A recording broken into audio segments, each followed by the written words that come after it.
Folks, the MLB playoffs is finally here. Grueling 162 games have finally led us to this point, and I, for one, am super excited. I hope you are too. Good afternoon and welcome to the podcast. I'm Nick Drago. Today on the show, we're talking MLB playoffs. We're also going to recap all the football games from this weekend. So stay tuned for both of those things. Stick with us, friends, because sports starts now.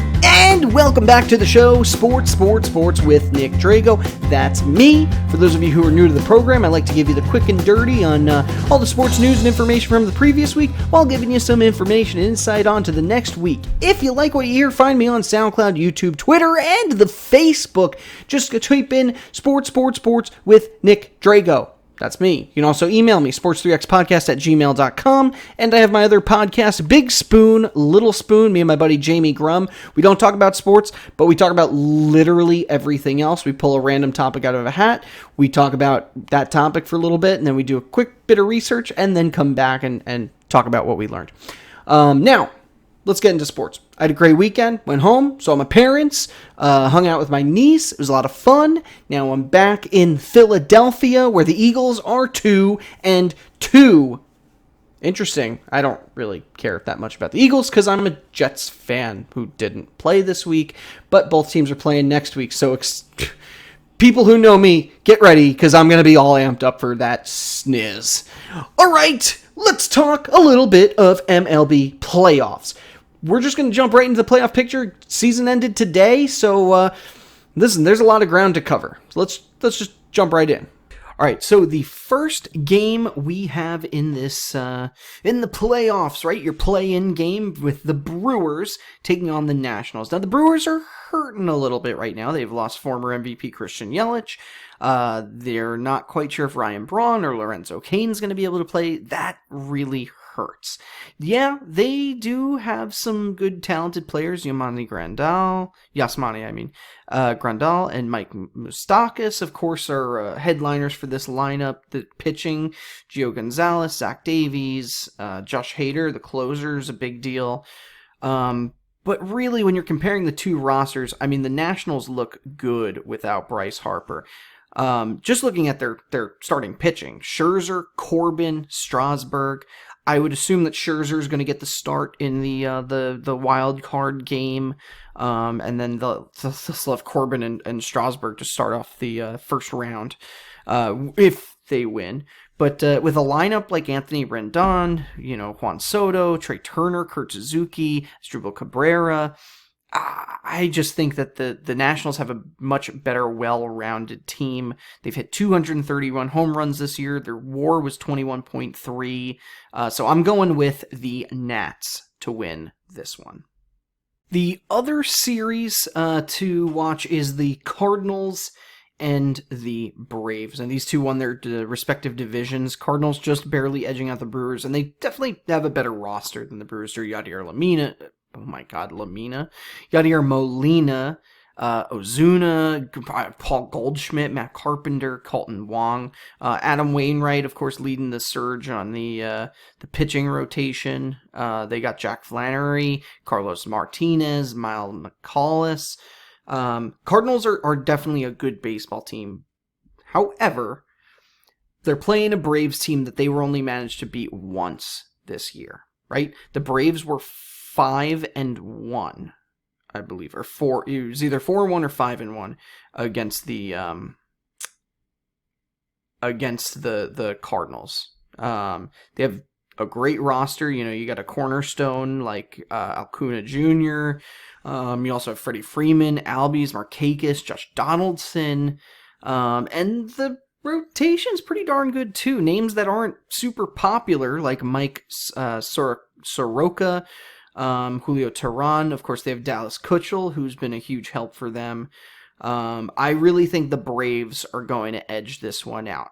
Now, the big problem with these playoffs is whoever wins, whoever gets through the first round, is going to have to play the Dodgers. Obviously, if the Nationals do end up being the Brewers, they'll be the ones to play the Dodgers first, aka the most well-rounded team, I would say, in the National League. They haven't looked as great towards the second half of the season. There were times in which they struggled a little bit. I would have thought they'd have a much better record than they do now. However, you're talking about a team they are solid on all sides of the ball, right? You had Cody Bellinger, Jock Peterson, Chris Taylor, Justin Turner, Max Muncy. Those are the bigger names you're going to see on their roster, just for hitters at least. When you look at their pitching rotation, though, I mean, Clayton Kershaw has been, he's been as good as he's ever been. Buehler, Medea, Ryu, all making names for themselves, and they got Kenley Jensen in the bullpen as well. So realistically, no matter what, one of these teams is going to have to dethrone the Dodgers if they want to get to the World Series. Dodgers are looking to get there for the third straight year. They lost the last two, once to the Red Sox and once to the Astros, who we're going to talk about in a moment.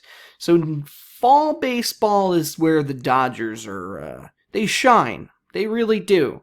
They just can't get it done. So this might be the year for the most experienced playoff team to win it all. Moving on to the American League now. You have the Oakland A's taking on the Rays. Get it? A's, Rays. I'm going to be really confused all week about this. So the A's have a great roster. Obviously, they were not catching up to Houston in any way possible. They came nowhere close to the Houston Astros. But Piscotty, Chapman, they have the good Chris Davis. They have Profar, Jurickson Profar, Matt Olson, a couple of their big hitters, Homer Bailey, Mike Fiers, and Mania, backing up the bullpen. Oakland's always had that Moneyball mentality, small market. They're going to win with the players you've never heard of. And really, Tampa Bay is kind of in a similar scenario. The difference is Tampa Bay has won in some unorthodox ways this year. So one such strategy is the use of an opener. So a pitcher that'll go out for, 1-2 innings, and then they'll bring in like a long reliever or even another starting pitcher to help them out through the middle innings. So you got guys like Blake Snell and Charlie Morton. That 1-2 punch has been nasty. As far as some batters, Kevin Kiermaier, Austin Meadows, Tommy Pham, Travis Darnold. I always mess up his name. I'm surprised the guy's even still around. Ji-Man Choi. Those are some names that can actually go toe-to-toe with the A's, I think. Like I said, you're going to see some strange, unorthodox methods going on the Rays side of the ball. But, hey, that's part of what makes the game fun. Personally, if I'm going between the two... Oh man, this is a tough choice. I think Oakland has a little bit more playoff experience. I mean, both teams are young, both teams are hungry, but I would go with the Oakland A's in this one. If the Rays want to win, they're going to use that. If they tried using this opener, you're going to tire out two starters or two big name pitchers pretty early, and then you're going to need them in the next part of the playoffs. So they're obviously going to put out anything they can just to get into that first round, but I think they're not going to keep the A's by surprise. I'm going with the A's in this one. And the first round matchup, of course, you have the Yankees taking on the Twins. Two teams with a lot of history, mostly one-sided when it comes to the playoffs. The Yankees have beaten the Twins. I don't even know how many straight times. In fact, the Twins only have 2 wins against them in the playoffs. So they're going to be a little nervous to play this Yankees team. The Twins probably have one of the toughest roads ahead of them. They are one of the home run leaders this season. Yankees and Twins, both of them hit a tremendous amount of home runs, over 300. So definitely expect some long balls. I know they had that epic 14-12 game back in July, which was crazy. So realistically, though, beyond the home runs, the Twins really don't have much else. Their best pitchers are Barrios and Odorizzi. The rest of their lineup looks pretty darn good. Jorge Polanco, Sano, Nelson Cruz, Jonathan Scoop, Marwin Gonzalez. The problem is even though they can match the Yankees in hitting, the Yankees have really good bullpen. That's been their strength all year.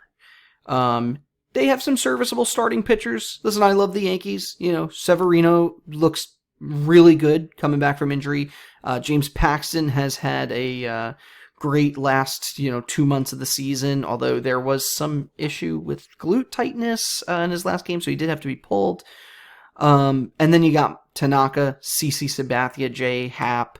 They did lose Herman for the playoffs, which stings. Not that I condone anything that the guy did. For those who don't know, he slapped his girlfriend, wife, one of the two, in a public during a public event, and that's not right. We don't do that, Domingo. So he will be out for the playoffs. However, Yankees still have guys in the bullpen such as Aroldis Chapman to help lead the charge, just in case the starters get rocked. And did we want to talk about their lineup? Because DJ LeMahieu, Aaron Judge, Gleyber Torres, Gary Sanchez, Brett Gardner. Honestly, names came out of the woodwork this year. Luke Voigt, Gio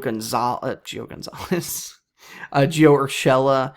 Names that nobody was expecting to step up big time for this squad. And now they're super healthy again. Didi Gregorius is back. He missed half of the season. Aaron Judge, Garen Sanchez, Giancarlo Stanton, they all missed significant chunks of playing time this year.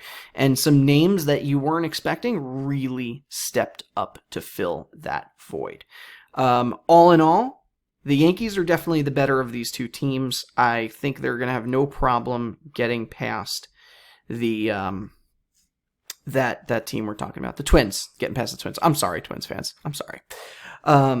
Now, the real bear, of course, will be the Astros. They got the 1-2-3 punch in Verlander, Garrett Cole, and Zach Greinke. That is scary enough as it is. Three of the best players in the game, all pitching for Houston.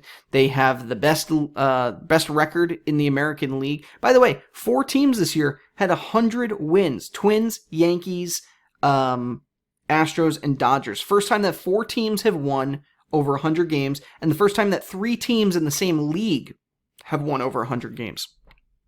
All 3 division winners. Pretty cool. Sorry. Let's move on. So you obviously have the great starting pitchers.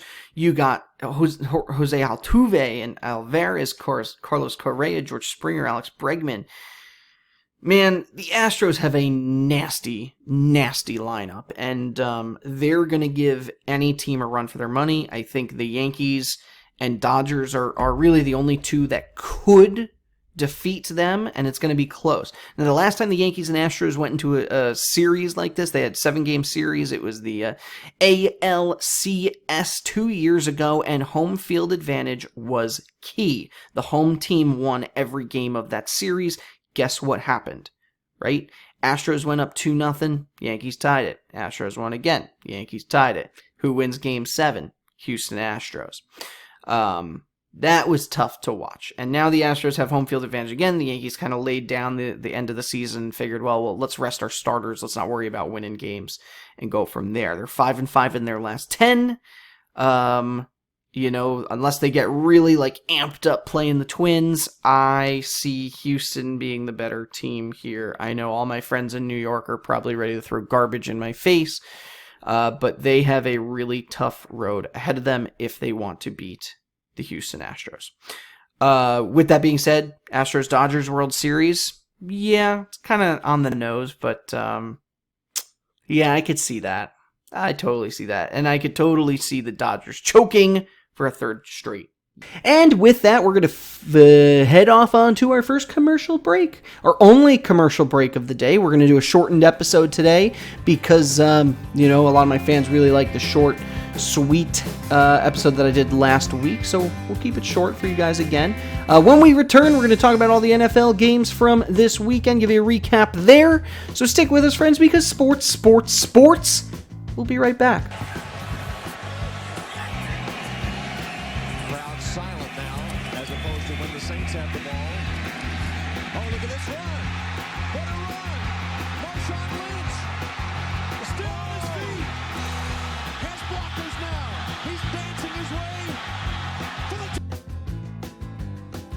Hey everybody, it is Jamie Grum here. I am just trying to introduce you to a new podcast that I will be in with my friend Nick Drago. It is called Big Spoon, Little Spoon, and what we're going to do is just pick a random topic out of a hat, talk about it, see if we can learn anything, and just have a little fun.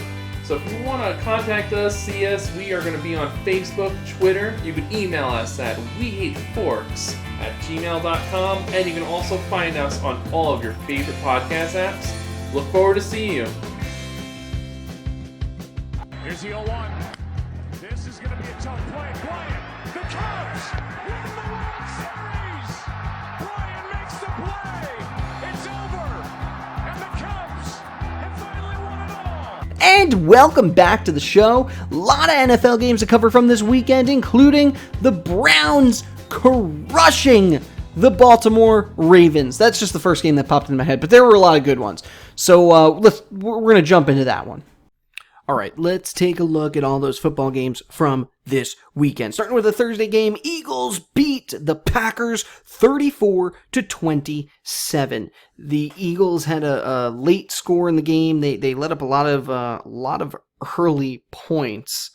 21 points in the second quarter really helped tie things up at halftime, and then late touchdown early on in the fourth quarter that really helped them out. Carson Wentz 3 touchdowns, 160 yards. Jordan Howard 2 TDs, 87 yards rushing.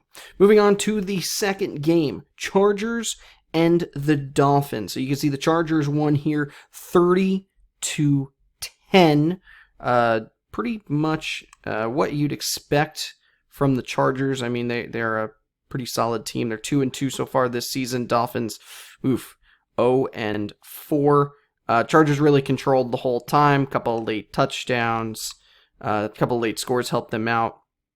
Phillip Rivers, 310 yards, 2 TDs. Tyrod Taylor even got there for 1 completion for 7 yards. Austin Eckler, 60 yards and a touchdown. Now, Eckler has been tremendous so far this season, probably one of the best rushers in the game. Too bad Melvin Gordon's coming back next week to spoil that for him, and me, who have him on my fantasy team.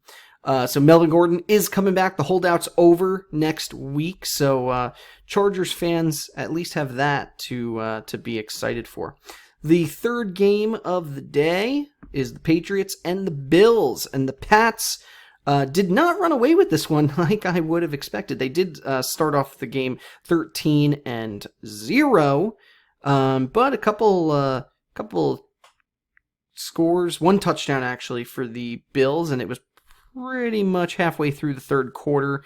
1-yard run by Josh Allen. Patriots Tom Brady, 151 yards and an interception. Did not have a great game for him that day.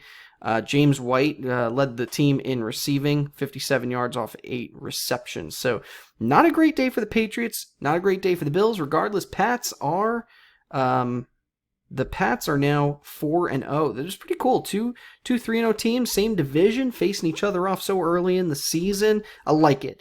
Chiefs and Lions. Now the Lions are actually not looking too bad this season. They actually took it to town to the Chiefs.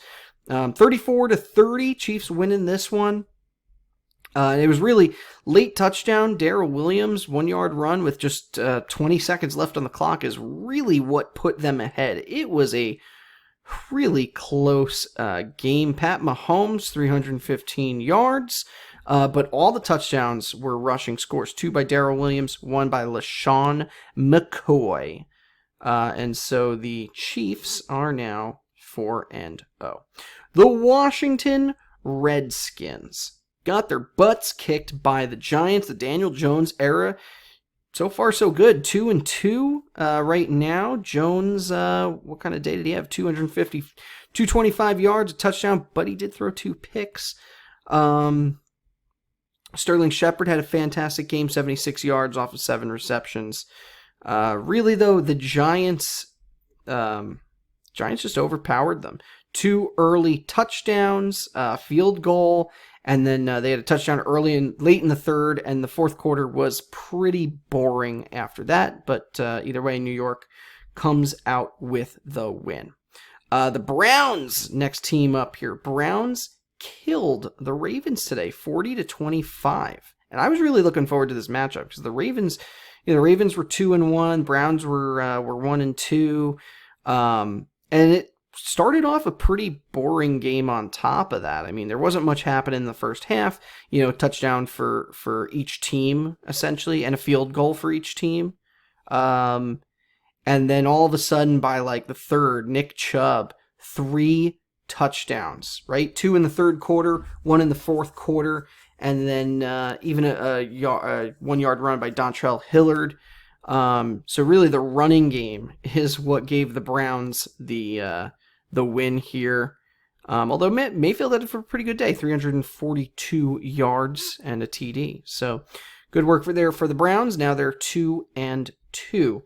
Panthers and the Texans. Panthers came away with this one 16-10. I know I'm just as surprised about that. No Cam Newton, no problem. The Panthers had a decent day. No, instead it was Kyle Allen who led the charge. He had a QB rating of 95.7, 232 yards. Pretty solid. Christian McCaffrey with a touchdown. 1 rushing touchdown. That's about it. That makes sense. A lot of field goals. In this one. Raiders and... Titans and Falcons. Titans and Falcons is next. With the Titans coming out on top 24-10. And they'll go 2-2. Falcons dropping a big game. They should have won this one for sure. Mariota, he had 3 TDs on the day. Derrick Henry with 100 yards, no touchdowns, 16 yards was his longest run. Corey Davis, A.J. Brown with 2 TDs. Corey Davis had 91 yards, 5 receptions, and a touchdown. Moving on, the Raiders. Raiders won 31-24 over the Colts. Overall, pretty good game for Derek Carr, who had 189 yards and 2 touchdowns. Trevor Davis was the sole rushing touchdown for the day. 2 receiving ones by Foster Moreau and Tyrell Williams. Seahawks and the Cardinals. Seahawks won 27-10. Another brilliant game by Russell Wilson. But we got to talk about the Buccaneers and the Rams. And oh my God, I picked the Rams in a survivor pool this week. And I can't believe they lost to the Buccaneers? Seriously? Really? Bucks started out early. 3 touchdowns. 2 of them for Chris Goodwin. Todd Gurley helped the Rams out. They made it close. It was 21-14, and then by the end of the second quarter, it was 28-17. So it went back and forth for a while. And then, this was just a touchdown slugfest. Both sides were just scoring left and right. And even the last one for the, it was 48-40. It was actually 45-40 in favor of the Rams? Favor of the Rams. And then in the last 2 minutes of the game, Matt Gay with a 21-yard field goal, and then Ndamukong Suh with a fumble recovery for a touchdown. The Bucks, man, Jameis Winston, 385 yards, 4 touchdowns, and a QB rating of 131. That's pretty darn good, I would say. Jags and Broncos. Jaguars Jaguars win this one 26-24. Everyone's been going on and on and on about the new QB, Gardner Minshew, and basically the guy basically looks like a hillbilly. He looks like Uncle Rico from Napoleon Dynamite. But man, 2 TDs for the day. He's led the Jaguars to 2 straight wins. Broncos have not gotten their first win at all this season, so pretty good move for the Jags, putting that guy in. And now, of course, my notes just flipped over to baseball, so now I'm totally lost. Vikings and the Bears. Bears coming out with this one. They needed a win. They got another win. They're 3-1 so far this season. Really wasn't much of a scoring fest on either side. In fact, Mitch Trubisky barely played. It was Chase Daniel who came out and ended up winning the game for the Bears. He had 195 yards and a touchdown. So yeah, not too shabby for the Bears. And then right now you have the Saints and the Cowboys playing, and I think all of America is rooting for the Saints on this one. But the score there is 3-0 so far, 5 minutes into the game, or 10 minutes into the game. And then tomorrow you have the Bengals and the Steelers, 2 teams who have not won a single game or playing Monday Night Football. So one of them's got to win. Hopefully the Steelers, but you never really know. Let's take a look at the standings. AFC East, you have the Patriots on top now, 4-0. Bills are 3-1, and the Jets and Dolphins have still yet to find their first win on the season. Jets had the bye week this week. AFC North, you got the Browns technically on top at 2-2. They're tied with the Ravens. And then the Steelers and Bengals, neither of them have won a game yet so far this season. A lot of non-winning winless teams. Texans and Colts and Jaguars and Titans. Wow, we have a 4-way tie in the AFC South. Each team has won and lost 2. Okay.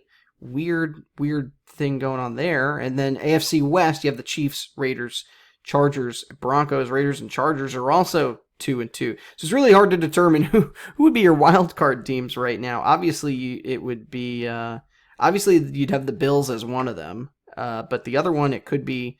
I don't know what the tiebreaker would be, but it would either be the Ravens, the Colts, the Jaguars, the Titans, the Raiders, or the Chargers. Broncos, by the way, they're also winless. So you have 5 winless teams in the AFC. Let's take a look at the NFC. Maybe we'll see something a little better or a little easier to shake out. Cowboys are 3-0. They could be 4-0 after tonight. Eagles, Giants, they both won two games apiece, and the Redskins have yet to win one at all. In the AFC North, you have the Packers and Bears tied at 3-1. Bears have won their last 3 games. Packers, we know, lost to the Eagles after a terrible goal line decision late in the game, but we're not going to talk about that. Lions, they're 2-1 as well. I'm sorry, they're 2-1-1. So that keeps them somewhat relevant. And even the Vikings are 2-2. So the NFC North is still pretty close. In the NFC South, Saints are playing right now, so we don't know what's going to happen there. They could be 3-1 by the end of this night. Bucks, Panthers, they're all 2-2. Falcons 1-3. And then you have the NFC West with the 49ers at 3-0, Seahawks 3-1, Rams at 3-1, and the poor lowly Cardinals, they're at 0-3-1. Playoffs ended today. Your 2 wild card teams, I believe, would be the it's either Seahawks, Rams, or Bears. One of those 3. Lions would be pretty darn close.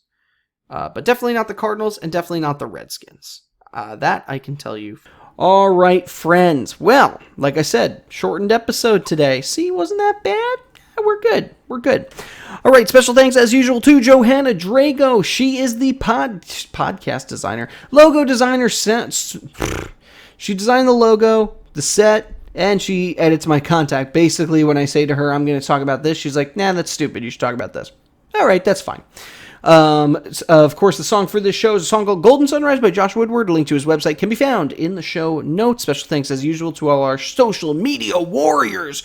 Yeah! Get out there, post about us on social media. Remember, you can find us on SoundCloud, Twitter, YouTube, and the Facebook. Just type in Sports with Nick Drago, or email me, sports3xpodcast@gmail.com. And with that, you can comment, share, like, Twitter, and I don't know, whatever you like to do. If you like to wear giant signs around your neck, great. T-shirts, Awesome. If you like to scream in people's faces, do it. But make sure you tell them about Sports with Nick Drago. Again, that's me. Hope you enjoyed the show. I'm gonna go to sleep now, and hopefully by the end of next week we'll have some information on the second round of the playoffs, but probably not because the games start Thursday, so I don't think they'll be done by then unless we have a few sweeps. Either way, stick with us next week, friends. It was a pleasure seeing you all here today, and of course, as usual, caw-caw!